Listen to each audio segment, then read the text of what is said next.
बिस्मिल्लाहिर्रहमानिर्रहीम, अस्सलाम वालेकुम। आज की वीडियो में हम 4 ऐसे बड़े वाक़यात का ज़िक्र कर रहे हैं जिनका ताल्लुक़ सिर्फ मशरिक़ वस्ता या पाकिस्तान से नहीं बल्कि पूरी दुनिया की मईशत, तेल की कीमतों, जनूबी एशिया की सियासत और ख़ित्ते के मुस्तक़बिल से है। क्या ईरान वाकई आबनाए हुर्मुज़ पर अपना कंट्रोल बरकरार रखेगा? क्या पाकिस्तान और कतर एक नई सिफारती पेशरफ्त के ज़रिए अमेरिका और ईरान को मुज़ाकरात की मेज़ पर वापस ला सकते हैं? नाज़रीन, गुज़श्ता 12 घंटों में जंगी मास पर निस्बतन खामोशी देखी गई। अमेरिका और ईरान ने एक दूसरे के ख़िलाफ़ हमले रोकने का ऐलान किया, ताहम सिफारती सरगर्मियों में वाज़े इजाफ़ा हुआ। बैनुल-अक़वामी ज़राए के मुताबिक अमेरिका और ईरान के दरमियान बराह रास्त नहीं बल्कि मुख्तलिफ सालिस ममालिक के ज़रिए पैगामात का तबादला जारी है, जबकि पाकिस्तान, कतर और अम्मान कशीदगी कम कराने के लिए मुख्तलिफ सतहों पर कोशिशें कर रहे हैं। दूसरी जानिब ईरान अपने बुनियादी मौक़िफ़ पर कायम है कि आबनाए हुर्मुज़ की सलामती और उसके इर्द गिर्द की सरगर्मियों में इसके सिक्योरिटी मफादात को नज़रअंदाज नहीं किया जा सकता। इसलिए ये आबी गुज़रगाह अब भी आलमी सिफारतकारी का मरकज़ बनी हुई। व्यूअर्स, आपको पता है कि दुनिया के तेल का 20% से ज़ायद आबनाए हुर्मुज़ से गुज़रता है। अगर यहाँ कशीदगी बढ़ती है तो आलमी मंडी में ख़ाम तेल मज़ीद महंगा हो सकता है, शिपिंग इंश्योरेंस अखराजात बढ़ सकते हैं। एशियाई ममालिक ख़ुसूसन चीन, जापान, जनूबी कोरिया और भारत शदीद मुतासर हो सकते हैं। इसलिए अमेरिका भी मुकम्मल जंग करने से गुरेज करते हुए सिफारतकारी का रास्ता खुला रखना चाहता है। व्यूअर्स, राइटर्स के मुताबिक, मुतअद्दिद ज़राए के मुताबिक पाकिस्तान एक मरतबा फिर अमेरिका और ईरान के दरमियान मुज़ाकरात बहाल करने की भरपूर कोशिशों में शामिल, जबकि कतर भी मुसलसल राब्ते बरकरार रखे हुए। पाकिस्तान की पॉलिसी अब बिल्कुल वाज़ेह है कि हम किसी जंग का हिस्सा नहीं बनना चाहते बल्कि ख़ित्ते में अमन चाहते हैं।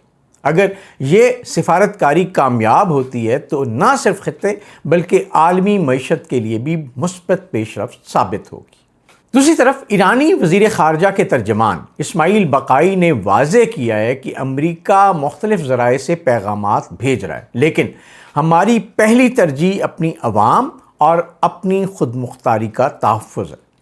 ये बयान इस बात की निशानदेही करता है कि ईरान मुज़ाकरात के दरवाज़े मुकम्मल तौर पर बंद नहीं कर रहा, लेकिन वो किसी भी किस्म के दबाव के तहत अपने बुनियादी मौक़िफ़ से पीछे हटने को भी तैयार नहीं।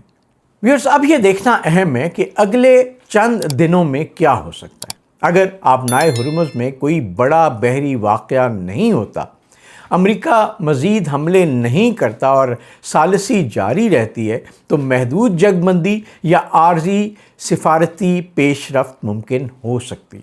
ताहम अगर खुदा न खास्ता किसी भी फ़रीक ने बड़ी जवाबी कार्रवाई की तो पूरी सूरत हाल दोबारा शिद्दत इख्तियार कर सकती है। और अब आते हैं भारतीय वज़ीर दिफ़ा के हालिया बयान के बारे में, जिन्होंने बहुत सारे मामलात में अपने आप को मासूम साबित करते हुए ये कहा है कि इंडिया सेमीकंडक्टर्स और चिप्स बना रहा है जबकि पाकिस्तान खुदकुश बम्बार तैयार कर रहा है। ये व्यूअर्स ऐसे ही है जैसे वो हम पुराने बचपन से कहावत सुन रहे हैं कि बगल में छुरी और मुंह में राम राम। यकीन कीजिएगा कि ना सिर्फ पाकिस्तान बल्कि अब पूरी दुनिया इस बात को समझ चुकी है कि भारत की पॉलिसी अंदर से कुछ और बाहर से कुछ और है, मुनाफिकत से भरी हुई पॉलिसी है। वो अपना एक अच्छा इमेज दुनिया को दिखाने की कोशिश करता रहा है, लेकिन अंदरूने खाना ख़ित्ते के अंदर, ख़ास तौर पे पाकिस्तान बल्कि कनाडा तक भारत की दहशतगर्दी यानी स्टेट स्पॉन्सर्ड दहशतगर्दी अब पूरी दुनिया पे अयां हो चुकी है। एक तरफ भारत ये रोना रोता है कि वो दहशतगर्दी का शिकार है, दूसरी तरफ पाकिस्तान के ख़िलाफ़ ख़ास तौर पे इंडियन प्रॉक्सीज़ जो अफ़गान सरज़मीन इस्तेमाल करती हैं और मुख्तलिफ़ ममालिक की टेक्नोलॉजी इंटेलिजेंस इस्तेमाल करती हैं, वो इंडियन स्पॉन्सर्ड दहशतगर्द से पाकिस्तान में खुदकुश हमले करते हैं, दहशतगर्दी की कार्रवाइयाँ करते हैं, मासूम जानों से खेलते हैं। اور یہ حقیقت اب پوری دنیا پہ عیاں ہو چکی ہے۔ اس بیان پر پاکستان نے بھی شدید رد عمل کا اظہار کیا ہے اور اسے انتہائی اشتعال انگیز، غیر ذمہ دارانہ اور حقائق کے منافی قرار دیا۔ پاکستانی دفتر خارجہ نے واضح کیا ہے کہ دہشت گردی کے خلاف سب سے زیادہ قربانیاں پاکستان کی ہیں۔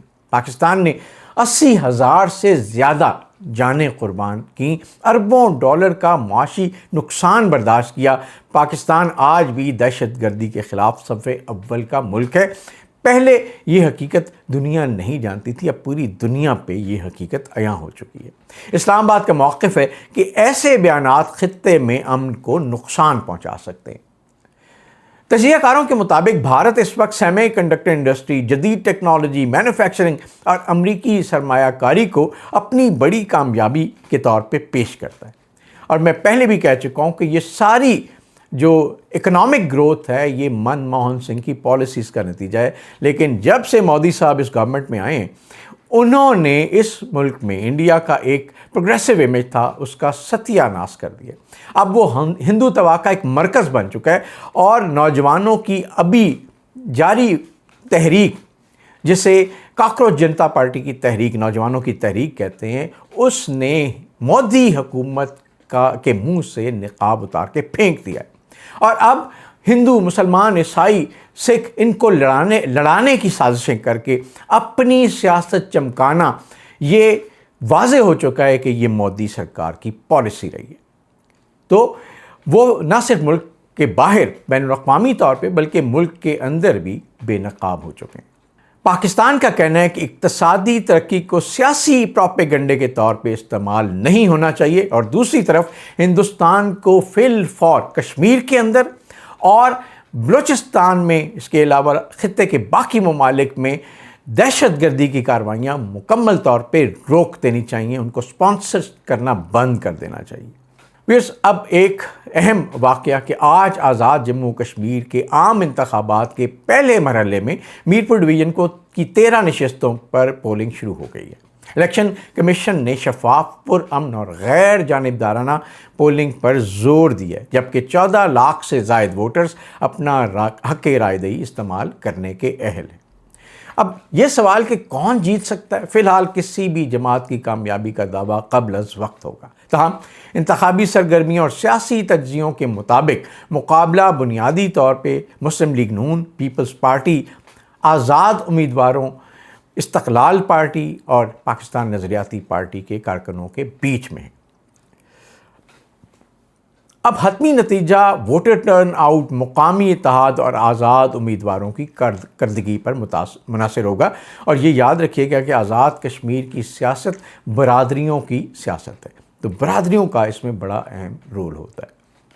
یہ انتخابات صرف آزاد کشمیر کی حکومت بنانے کے لیے نہیں بلکہ مسئلہ کشمیر کے سیاسی بیانیے، وفاقی سیاست اور آئندہ قومی سیاسی اتحادوں پر بھی اثر انداز ہو سکتے ہیں۔ آج کی 4 بڑی خبریں ایک دوسرے سے جڑی ہوئی ہیں۔ مشرق وسطیٰ میں جنگ کا ہر دن عالمی معیشت کو متاثر کرتا ہے۔ بھارت اور پاکستان کے درمیان الفاظ کی جنگ خطے کے امن کے لیے خطرہ بن سکتی ہے، اور آزاد کشمیر کے انتخابات آنے والی پاکستانی سیاست کا رخ متعین کرنے میں اہم کردار ادا کر سکتے ہیں۔ اگلے 24 سے 48 گھنٹے انتہائی اہم ہوں گے۔ آپ کی کیا رائے ہے؟ کیا پاکستان اور قطر واقعی امریکہ اور ایران کے درمیان امن قائم کرا سکتے ہیں؟ کیا ایران آبنائے ہرمز پر اپنے موقف سے پیچھے ہٹے گا؟ اور آزاد کشمیر میں آپ کے خیال میں کون سی جماعت کامیاب ہوگی؟ اور سب سے امپورٹنٹ یہ کہ ہندوستان میں کیا واقعی نوجوانوں کی یہ تحریک مودی کی ہندوتوا سیاست کے خاتمے کا موجب بن سکتی ہے؟ آپ کی رائے ہمارے لیے بڑی امپورٹنٹ ہے۔